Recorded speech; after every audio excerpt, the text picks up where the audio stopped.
इयम् आकाशवाणी संप्रति वार्ताः श्रूयन्ताम्. हे ऐकायला ओळखीचं वाटतंय ना? नमस्कार मंडळी, मी भाग्यदा. हे आकाशवाणीचं पुणे केंद्र नसलं तरी आज आपण मात्र सगळ्या रेडिओच्याच नॉस्टॅल्जिक करणाऱ्या आठवणींना उजाळा देणार आहोत. आमच्या लहानपणी प्रत्येक घरात पहाटेपासूनच या मित्राची सोबत असायची. आम्हाला जागच मुळी याच्या आवाजाने यायची.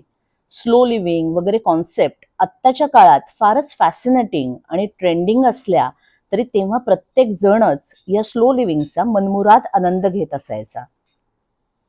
पहाटेच्या संस्कृतच्या बातम्यांच्या बाबतीत तर माझा फारच मजेदार किस्सा आहे.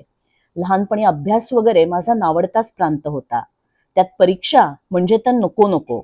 10वी मध्ये बाबांनी फतवा काढला की पहाटे 4ला उठायचं, 4 ते 6 तरी अभ्यास कर, म्हणजे मग दिवसभर अभ्यास नाही केलास तरी ठीक आहे.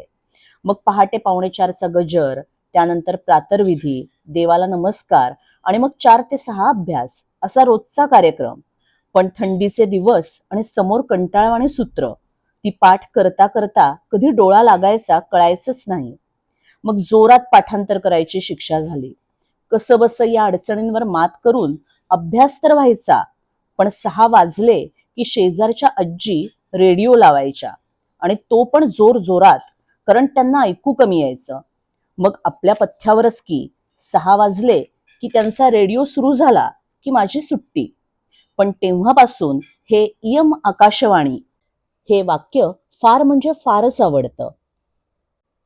कालांतराने ग्रॅज्युएशन झालं, पोस्ट ग्रॅज्युएशन झालं, पण प्रत्येक परीक्षेआधीचा अभ्यास आणि हे इयम आकाशवाणी याचा सहवास मात्र मनात रुंजी घालत राहिला ते कायमचा. तेव्हा रेडिओवर खूप कार्यक्रम ऐकायचो. बेला के फूल, भुले बिसरे गीत, संगीत रजनी, जयमाला, सांसधारा आणि सगळ्यात महत्वाचं म्हणजे मनोरंजन विश्वाचे सगळे रेकॉर्ड मोडणारा अमीन सयानी यांचा बिनाका गीतमाला हा तर विशेष आवडता ठरला. त्यांचा आवाज आणि बोलायची स्टाईल तर कमालीची होती. त्यांच्या तोंडून भाई और बहनो हे ऐकायला तर भले भले वेडे व्हायचे.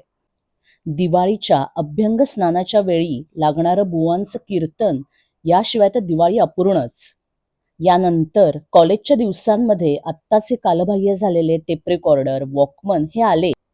त्यांनी पण मनावर राज्य केलंच, पण रेडिओची नशा मात्र गजब. तर काय मंडळी, जुनं ते सोनं खरं ना?